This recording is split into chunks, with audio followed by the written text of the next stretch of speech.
This is Judy Waxman speaking. Good afternoon, Elaine. Hi, nice to have you here. Thank you. So we start out with what is your name and where and when were you born? Elaine Showalter, and I was born January 21st, 1941 in Cambridge, Massachusetts. Why were you in Cambridge? Well, we didn't really live in Cambridge. I think at the time, I don't know where my parents were living at the time, but I grew up in Brookline, but the hospital was in Cambridge, so that's where my birth certificate is. What was your life like before the women's movement? My life before it's a complicated answer.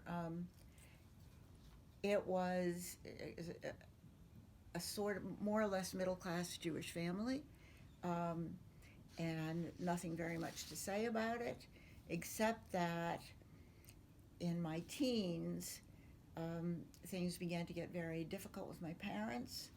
I was a kind of a black swan in the family. I was not like anybody else in the family. And in addition, I was a girl, which made all the things that I was like, that I was extremely intellectually driven and, good at it and so on. And they were proud of that to a degree. But it got to a point where it was too much for them. And I was not at all compliant daughter. Nothing outrageous, nothing that we would now think of as I wasn't taking drugs, I wasn't getting arrested, but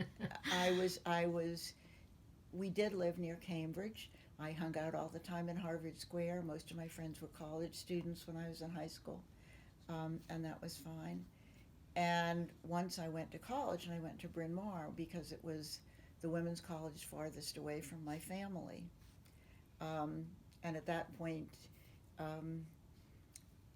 smart women couldn't get into Harvard and Yale, so you had to choose one of the women's colleges. That was the farthest away.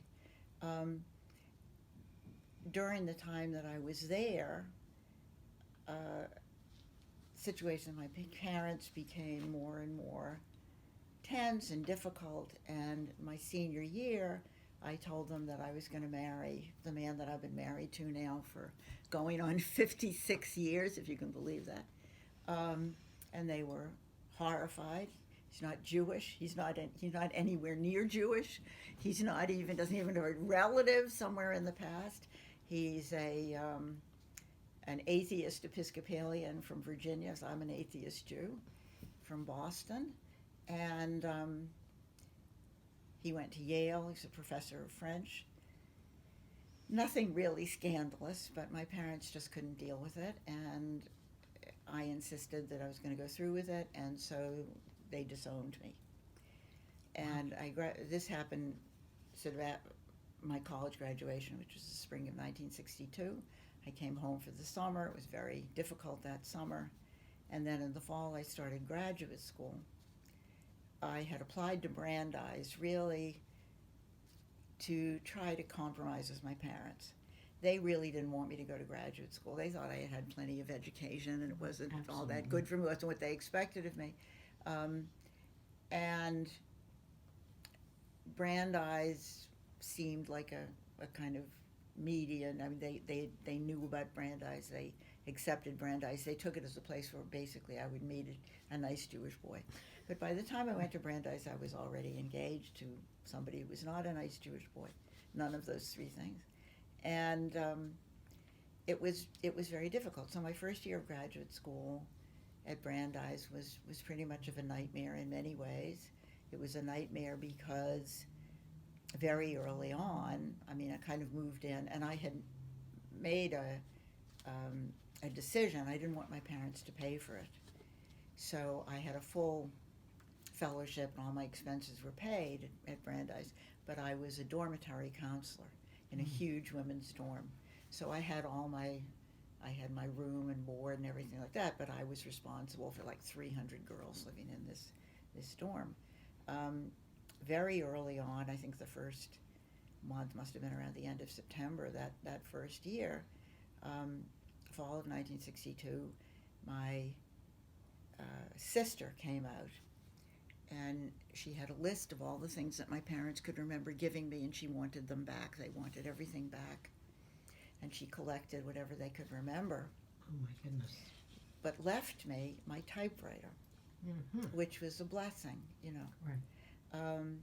I took out a loan from Brandeis, which I remember this was for me so difficult to do these stupid little things. I mean, the idea of taking out a loan, it seemed like such a big risk to do, you know, and I'd never done anything like this. I had had jobs through college, but I didn't pay for my tuition. I didn't have a scholarship at Vermont. But I took out a loan from Brandeis, and that paid for extras for books and whatever, and I had my room and board and my tuition, and so that was it. And that first year, in the fall of that first year, my father came out a lot and was very angry and scarily angry. He wasn't really abused. He never hit me or anything, but it was very distressing to have him come. And eventually, I saw somebody in the counseling office at Brandeis, and they arranged to have my father banned from coming onto the campus. Wow. So he didn't come. And that was basically the last time I saw them for many, many years. My friends, my two best friends from high school, who were still dear friends, both men, one went to MIT and the other to Harvard, and they were the people I hung out with when I was in high school. And they went to my house when my parents were out. You know, I had a key, and they got my clothes and took them, and that was it. So that first year was complicated. And you were still not married at this No, point. I was not married. And the graduate school, did you go to graduate school? I went to law school. You went to law school. I mean, I think it's quite a transition from college, don't you think? I mean, so that was kind of a culture shock, getting used to being in graduate school. And I really struggled with that, which is kind of ridiculous. I mean, you know, it was a classic feminine thing. I was certainly smart enough to be there, but I mean, complications about, do I know how to do this? Am I doing what everybody's supposed to do? Anyway, it was a really tough year. We made it through the year with the rest of my loan, the remnants of the loan I had taken out. I bought a sewing machine, and I made my trousseau. Wow. Yeah. And we got married that summer in Philadelphia. I had gone to Bryn Mawr. He was a professor at Haverford, which is the brothers' school. So we got married in a Unitarian church in Philadelphia. No one from my family came. But friends came. His family came. All of his immediate family came up from Virginia, and his sister came. And that was fine. And we got married in the morning at the Unitarian church. We stayed overnight, and the next day we got in our little Volkswagen and we started driving to Mexico. And that whole summer we spent in Mexico, on the road driving to Mexico. So that was the beginning of my life. Mm-hmm. That was really when my adult life began. Mm-hmm. When did you learn about, I should say, and get interested in the women's movement?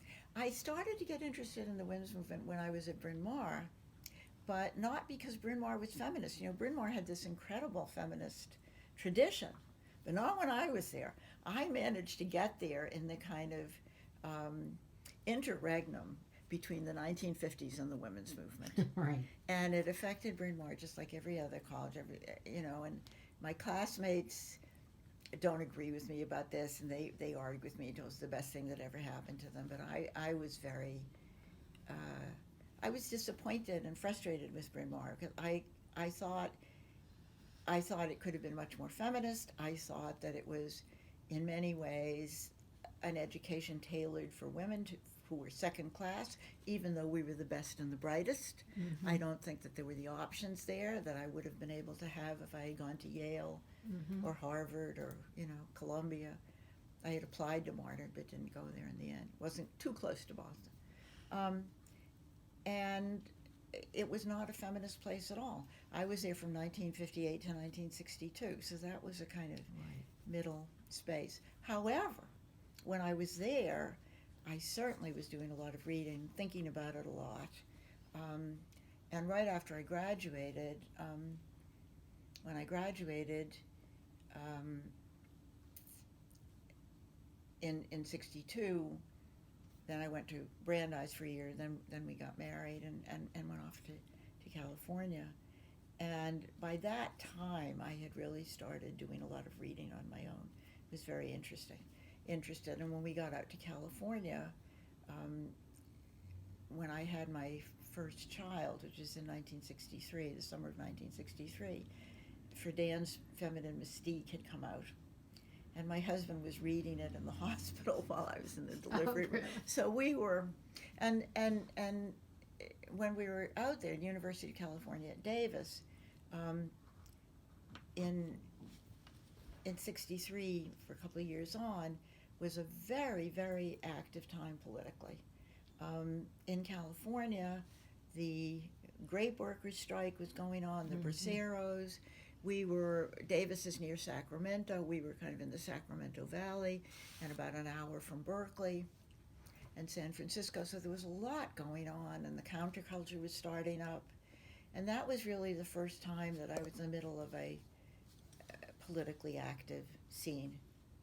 Bryn Mawr, as I said, it was pretty latent and pretty passive. People were beginning to protest Vietnam at Bryn Mawr and Haverford, which were Quakers, so they had a little edge on it. And I was involved with certain kinds of things in Philadelphia, but they had nothing to do with the women's movement, and they had nothing to do with anything I would now call overtly political. Mm-hmm. So when did you get involved in something that was, let's say, more overtly political? Well, in California, we started to go, we weren't there very long, but we started to go on the marches in California, so that was the first step, and get involved in that way. And I was with a group of graduate students. Davis was one of the newest campuses of the University of California, which was in a big period of expansion in the 60s. Mm-hmm. Higher education was growing, so a lot of these satellite campuses that had really been very undergraduate began to expand and have graduate programs. And Davis was one of the first, and very interesting place to be. And a very, very diverse bunch of graduate students, very different from the kind of classmates I would have had if I had gone as I was on the line to do if I had gone to Harvard or Yale or the other places that Bryn Mawr people were supposed to go to graduate school. And that was quite exciting to be around. A lot of them were working class. Going to graduate school was really a tremendous aspiration for them. They were married and had families. They were not like the young, just coming out of college students. My best friend, who is still my best friend, still in California, was married to a journalist who worked for the Sacramento Bee, which is the biggest paper in Sacramento. So we were kind of connected in that way. But I was in graduate school. I was teaching. I was paid for my tuition by working as a TA. I also, the second year, had a baby. So I didn't have a lot of time for activism. Then my husband got an offer of a job at Princeton, and we moved back to the East Coast for him to take this, and I took my PhD orals, and then we left, and I never saw my graduate advisor again. No. So I was very fond of her too. And we moved to Princeton, and kind of started out. In the first year we were in Princeton, I had the idea, ridiculous now as we all would know, that when the baby napped I would work on my dissertation, ha ha ha. So that clearly was a mistake. And after a few months of that, I couldn't get a job. Princeton did not hire women. Rutgers, the state university, did not hire women. I was so naive. I applied to them for jobs. I mean, I really did not get it at all. But I got a job at the Educational Testing Service, that writes the GRAs and the SATs. And so I worked there to make money to pay a babysitter. I worked there 4 days a week to get a babysitter on the fifth day. And on the fifth day, I wrote my dissertation. And I did that. Let's see, we moved there in 65, I think. And I did that for 3 years. And that was a very radicalizing experience.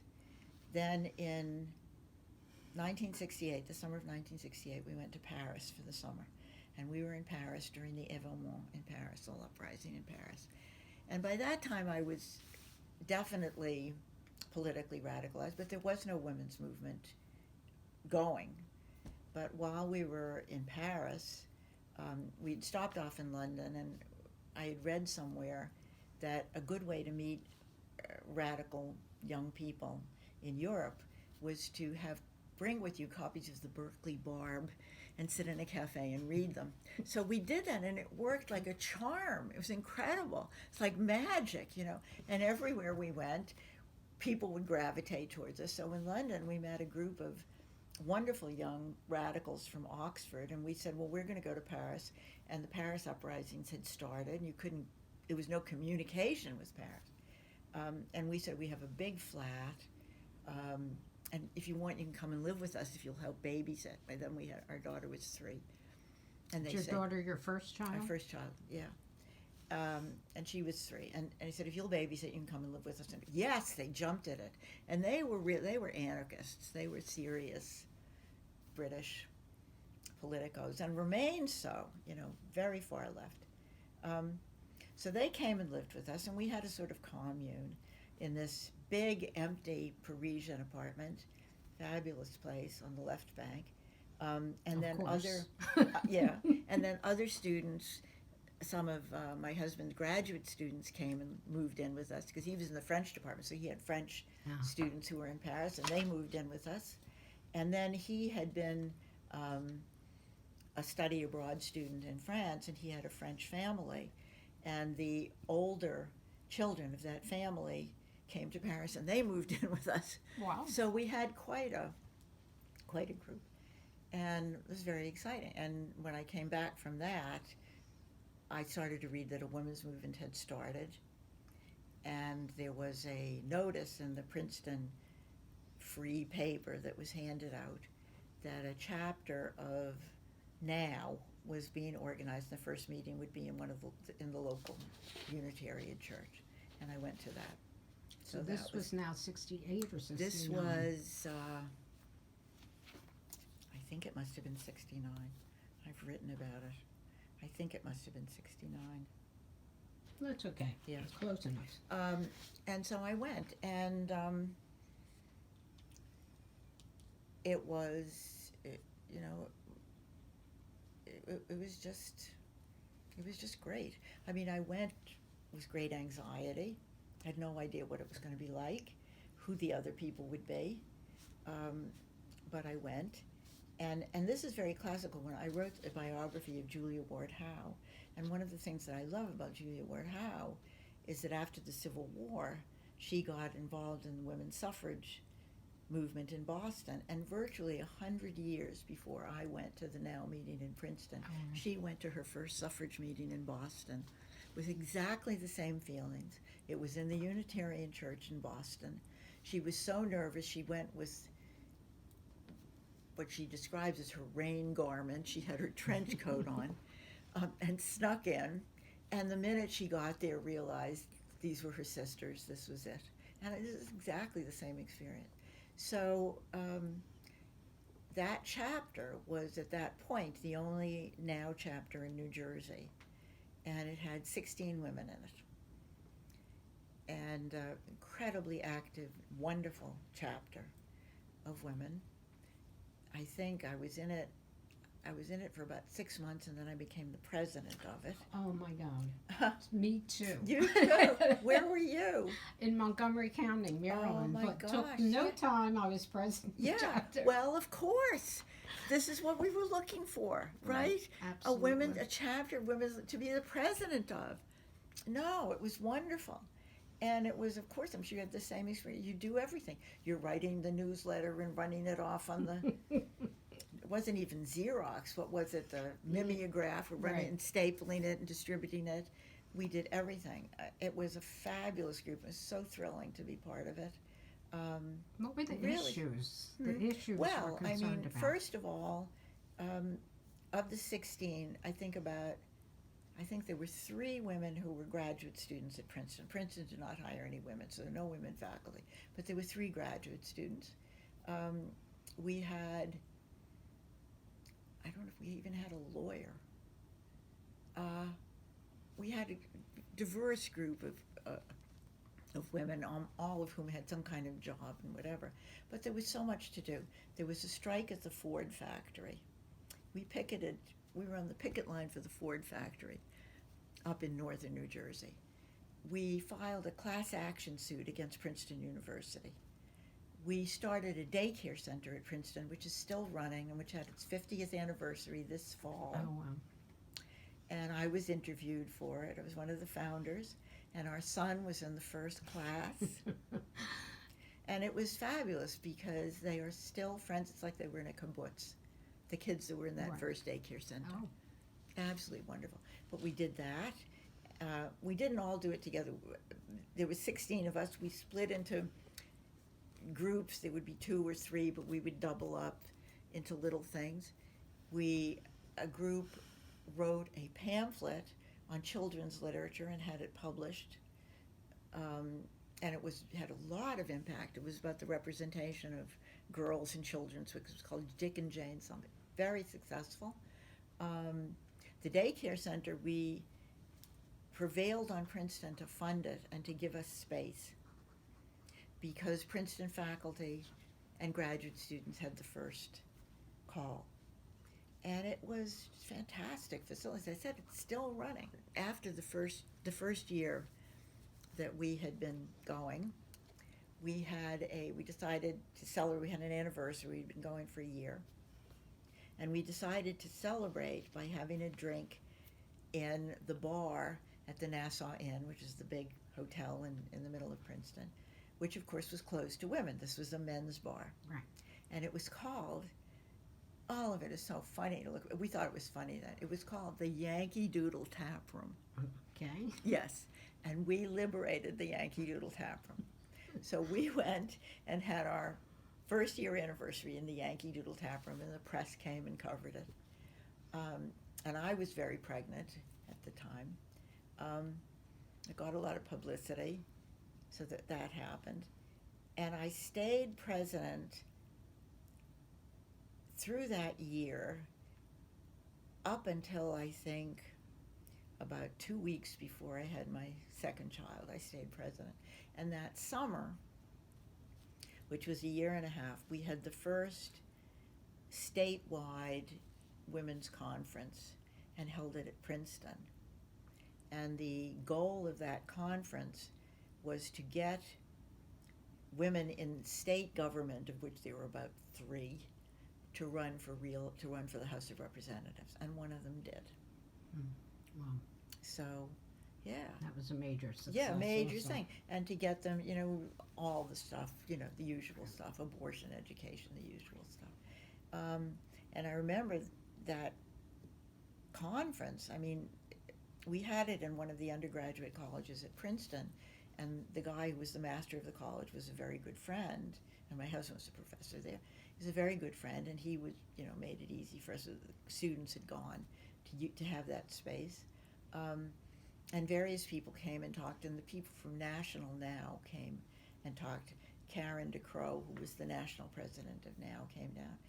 And at the time, and it was very dramatic, it was really like the 19th century, said to us, if we were going to fund the beginning of our political endeavors, we would have to sell our wedding rings and our engagement rings to raise money. Whoa. So, it was a symbol. Right, I don't know of that course. anybody did, but Right. it was, Right. really quite thrilling stuff. Were your friends upset that you had a boy the second time? No. If they did, they didn't tell me. No, no. I lived a double life for a long, long time, a long, long time, because in my political life here and in England, where I spent a lot of time,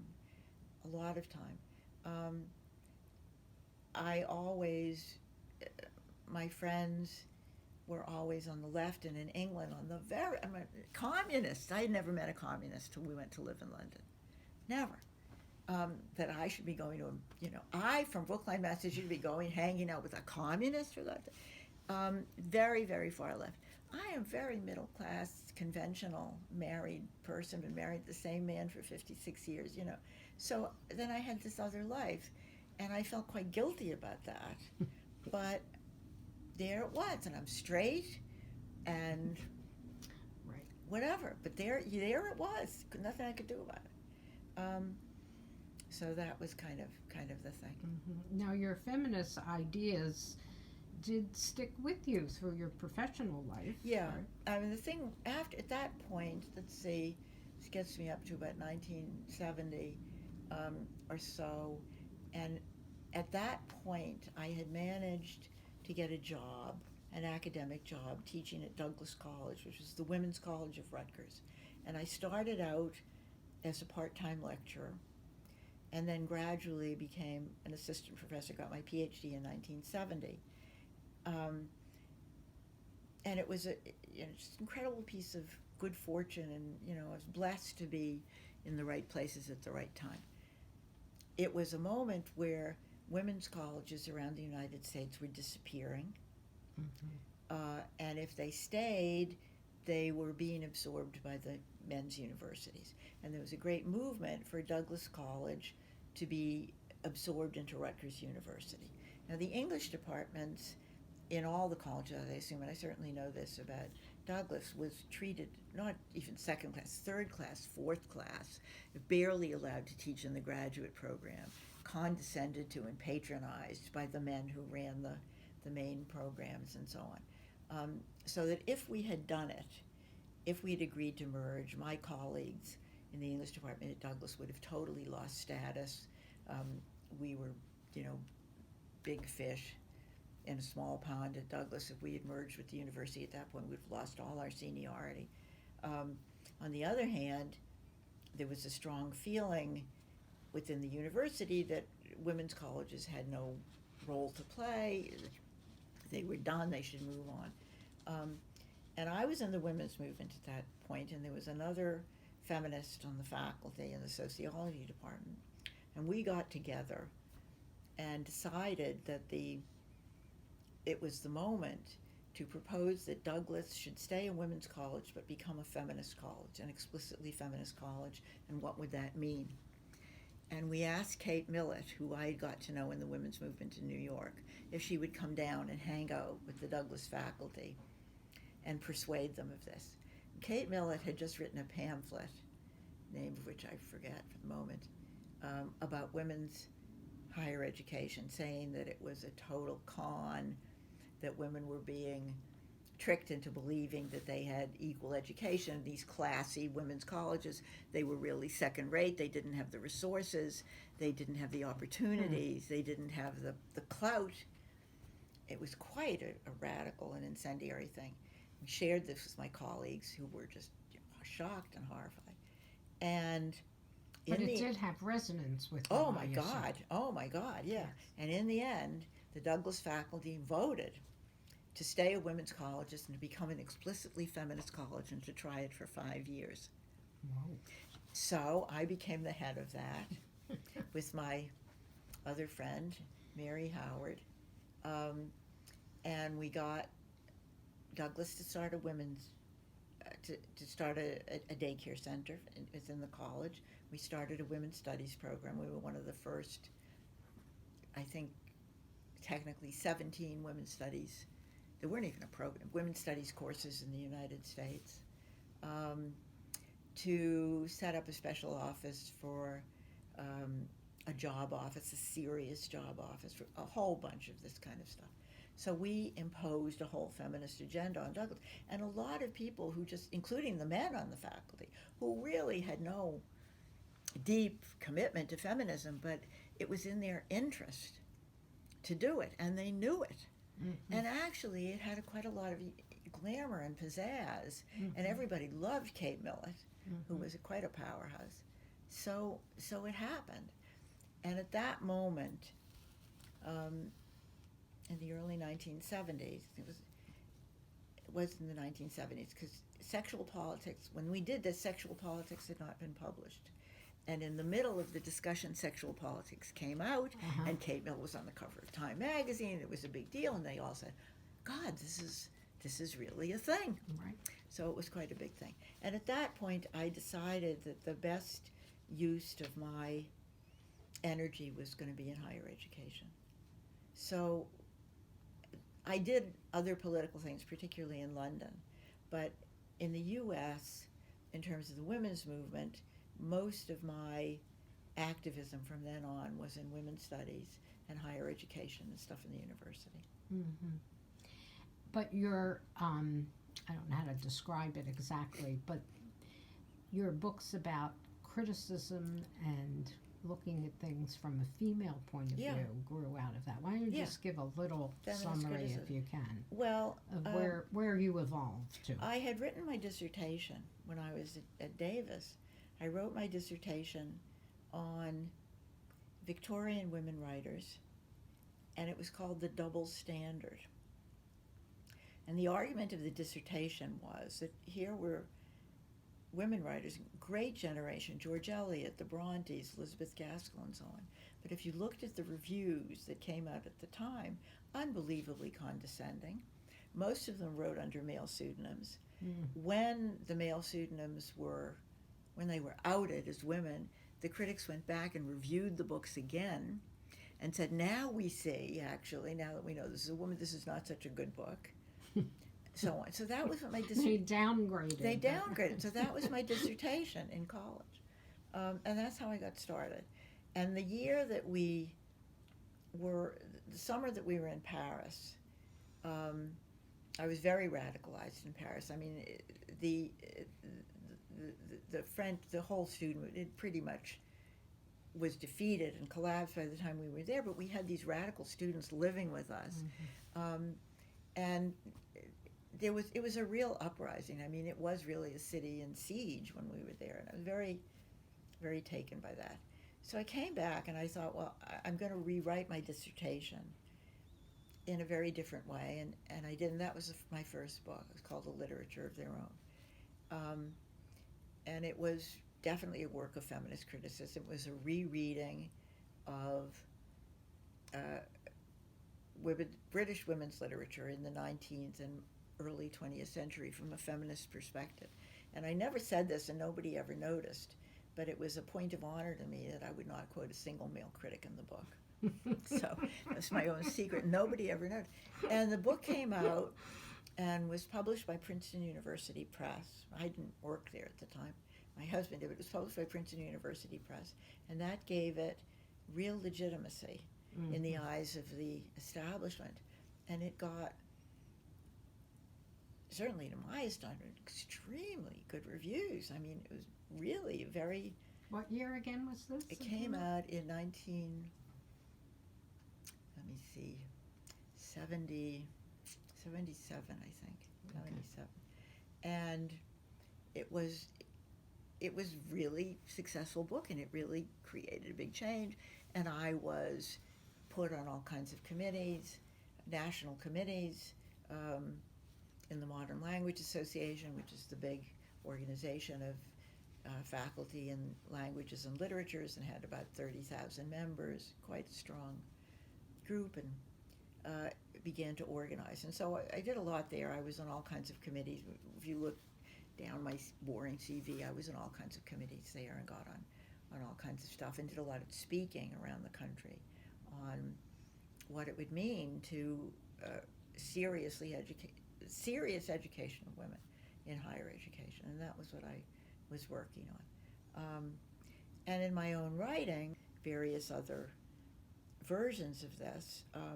And meanwhile, in the 1970s, we spent 2 years living in London. I got a Guggenheim Fellowship, and I think my husband had one too. I don't remember what we had. We had a couple of fellowships, and we went and lived in London with our kids for 2 years. And I was involved in the women's movement in England when it was starting, because it was always a couple of years behind the Americans. And so I was very involved in that. And a lot of my political activity was there, sit-ins and meetings and protests and all kinds of things. A very different group. And on one of your forms, it said, are your papers anywhere? My papers are in 2 places.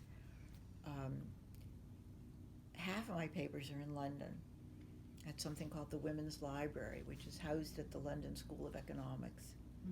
And the other half are at Brown University, where they have a special collection for the papers of feminist critics, which I am one. So some of it's there and some of it's in London. And when I gave it to London, my idea was, and it still is, I don't think they're digitized. They haven't got a lot of money. I don't know when it'll be digitized, but not yet. And I love London. I just love it. And it was at a time, I'm total Anglophone. It was at a time where, in the academic world, the chic place to go was Paris, and Derrida and Lacan, and nobody, even people who were working on Victorian literature, didn't want to go to London. It was so old-fashioned. And I thought they should go to London. So I had this idea, if anybody ever wanted to write a biography of me or use my papers, they would have to go to London to do it. And they still do. They still do. It's still there. That was my legacy. That's great. So we were in London for 2 years, and that was also very important, and a lot of it's the only time the only opportunity I ever had to live in a city where the stuff was happening. Princeton is great for a university, but I had no time. And it's just too far from New York if you have 2 kids and a full-time job to really Right. participate, Right. you know. But living in London, I was really able to be involved. So that was very good. That was very good. And they were all Marxists. Oh, is that right? Yeah. Well, what I was implying, I think, was that your feminist ideals have continued throughout your entire Oh yeah. Oh career. yeah, sure. Oh yeah, absolutely. What would you say about your time at Princeton? My time at Princeton, 2 things. In terms of experience teaching, absolute bliss. I mean, you know, the whole thing of American elite universities. I mean, I started teaching a women's college at the State University, and then that became part of the whole State University. Did that for a long time. Fabulous, loved it. It was wonderful. But if you are at an elite university, first of all, they have so much money, you cannot believe it. And that money basically goes for students, for what is available to students. The resources are just staggering. And they are so exclusive. It is so hard to get in that the students are just mind-boggling in terms of their brilliance, their dedication, their curiosity. Not that Rutgers students weren't wonderful too, but it was really something. And they're not, they're kids. They're like anybody. They're just very smart kids, you know, and very serious intellectually kids. So that was fabulous. I just loved teaching there. I never had a bad student. I never had a bad experience. It was very close to my students still. It was wonderful. The other side of that was that I was one of the first senior women to be appointed at Princeton. By that time I got there, they had hired women. I went to Princeton as a full professor. Oh. So I was not hired beginning. They hired me because I had already accomplished a lot. Mm-hmm. And when they hired me, I also had an offer from Harvard. Mm. So I was choosing between Princeton and Harvard. Something that when I was in graduate school, I mean, in my wildest dreams, never have imagined this. So I went in, you know, at the top pretty much. Nonetheless, it was a very tough time to be a woman faculty member. Tougher in some departments than others, extremely hard in the English department for me. I was the first woman who ever chaired the English department. I was treated in some ways very well by the university. In other ways, it was I don't know, it was like hazing for years and years, I think. And it was tough. It was really tough. And it was the feeling of, you know, you have to do it because you're a role model for other women. Right. You got to put up with that. But there was a lot of discrimination and a lot of open resentment and nastiness directed towards me, and not only from the men. Hmm. So it was socially and psychologically, it was not as good as I can imagine it. Since I have left, since I retired in 2003, Princeton has finally caught up with all of that, and it's now, I just so proud of Princeton. I mean, I'm great pride that I taught there. I wish it would have been like this when I did teach there, but I think now it has really made fabulous choices, had some wonderful presidents, including a woman president, Shirley Tillman, who was just exceptional, extraordinary. And the place has changed so much in every possible way, and I think it's just, you know, a beacon unto the world. It's really incredible. But when I was there, this was not the case. And you know, on a daily basis, it was not always easy to get up in the morning and go in. You had women students then? I had women students from the very, it was co-ed. They went co-ed in the early 70s, about 71, and I went to Princeton in 1984. Oh, okay. So I had women a while. students, yeah, and women graduate students. And as I said,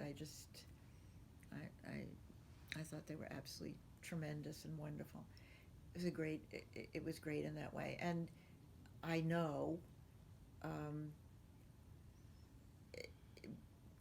being on the Princeton faculty opened the doors to many other things for me that I would not have had if I had been at Rutgers. I mean, it just gave me a sort of an extra step. And I knew that, although I wasn't doing badly before. I mean, I was doing fine, and I had a Rockefeller Fellowship and a Guggenheim Fellowship and God knows what. But being at Princeton was definitely an entree to certain kinds of things. And there were opportunities. And also, Princeton has so much money. And I was able to get research money and money for my graduate students and money to hire research assistants. And it was so enabling of the work that I was doing. So I was incredibly lucky in this respect. But it was not always a happy time. Would you like to add anything else at this point? Let's see. I think what's interesting to me now, I'm not in contact with the women's movement here in the U.S. very much, except as a donor. Some of my students are. My students and their families are very involved in running Planned Parenthood, and I mean, it's great to see that generation taking over. My daughter is a strong feminist. My son is a strong feminist. They're in positions to have some impact, both of them. That's great to see. And I'm much more sort of on the donor list. In London, where we still spend part of the year, it's very interesting to see that there's a kind of movement among people in my cohort. I wouldn't say exactly generation. In my cohort, people are writing a lot about aging and feminism, which is not happening here in the same way. And they're writing about it in the British way from a very Marxist left-wing perspective. And I wrote an introduction to one of those books, but that was it. Yeah. Well, you did say about your parents, I think I have to ask, that you didn't see them for many years. Yeah. But you did see them finally, it sounds like. Yeah. Let's see, we were married in 63, and I didn't see them for 15 years, and they never communicated with me or anybody in my family. An enormous family. You're Jewish? You're Jewish? Yes. Okay, so you know. Huge family. Didn't hear from any of them, except one of my father's youngest brother and his wife were the only ones that kind of stuck by me. By us. And when we had to go to Boston or we had work around there, they would take care of our kids. They didn't have any grandchildren, so they really loved seeing our kids. Other than that, I really had no contact with my family at all. But 15 years after this happened, I made the decision to try to reconnect with them, and it was a very intellectual decision. I did not miss them. I had a much easier life without them. I did not get along well with them. They did not like anything that I did. They would have never stopped pressuring me and complaining about, they would not have wanted me to be in the women's movement. They would not have wanted me to keep working when I had my kids. They would not have wanted me to write the sort of, they would not have liked anything that I did. and I knew that. So, and I had a great life. I didn't miss them at all, including my sister, who is 2.5 years younger than I am. But I had this idea that intellectually, it was not a good idea to go through my whole life with the narrative of having been disowned by my parents. I thought that it was time to give that up and move on, and that I had to do it. And it would be healthy for me just to, that would be over. That would, I mean, if I went to see a therapist, which I did now and then, and they would ask about me, when I said that disownment, we couldn't talk about anything else. I mean, that was it. It just took over, and it got to be so boring. So I said, I have to get rid of this. And I went to Boston. I rented a house in Boston during the summer by myself, and I went up and I called my sister and negotiated with her that we would have a meeting. It was really like North Korea, that we would have a meeting. And at that point, my parents were divorced, and my mother lived with my sister. I met my sister. I had not seen my sister since she was 18 years old. When I saw her again, she was a woman with 3 children. It was quite something. And so we met, and we had this discussion. She went home. The thing was over. Called her on the phone. I said, well, I'm glad that you came. It was very good to see you. I wish you well, but we have nothing in common, and that this is it. Let's call it quits. And she started yelling and screaming at me at the phone, you bitch, you took all the money, you this, that, and the other. So I started screaming back at her, so we had a big screaming fit for a long time. At the end of this, she said, so why don't you come and visit? Get your family here and come and visit. I said, okay. They lived on the Cape in Hyannis. And I called my husband and I said, fly up with the kids, who were then 7 and 12. We're gonna meet my family. And they arrived, and this is just too dramatic, they arrived the day after a major hurricane, practically closed down, the city of Boston, all surroundings, but they were able to fly in. I had been there alone in the hurricane, had to fill up the bathtub with water and seal it. And they arrived, and I was so sick. I had such a migraine headache. They had to take me to the emergency room at the Newton Wellesley Hospital. And I said, I can't do it. I can't go through with this. I'm just sick. And so came back from the hospital. I was going to call my sister, and as we were coming in, the phone was ringing. It was my sister on the phone, and she said, I can imagine that you were feeling really upset about this, and you don't want to do it. And I can imagine you're the state that you're in, but you're coming to your sister's house, and it's going to be okay. I started to cry. Oh my goodness. Yeah, isn't that beautiful? So we went and arrived there, and her middle child came out. It was exactly the same age as my son, and they could have been twins. Oh, wow.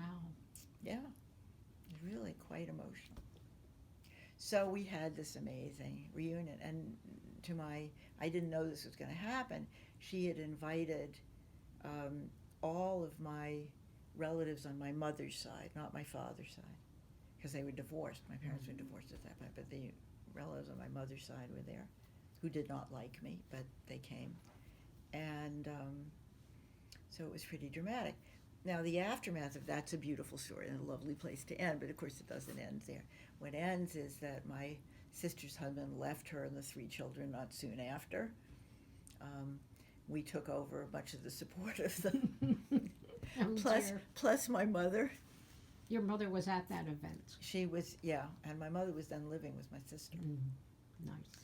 And what's happened over the years is that since that time, with a lot of work, my sister and I have become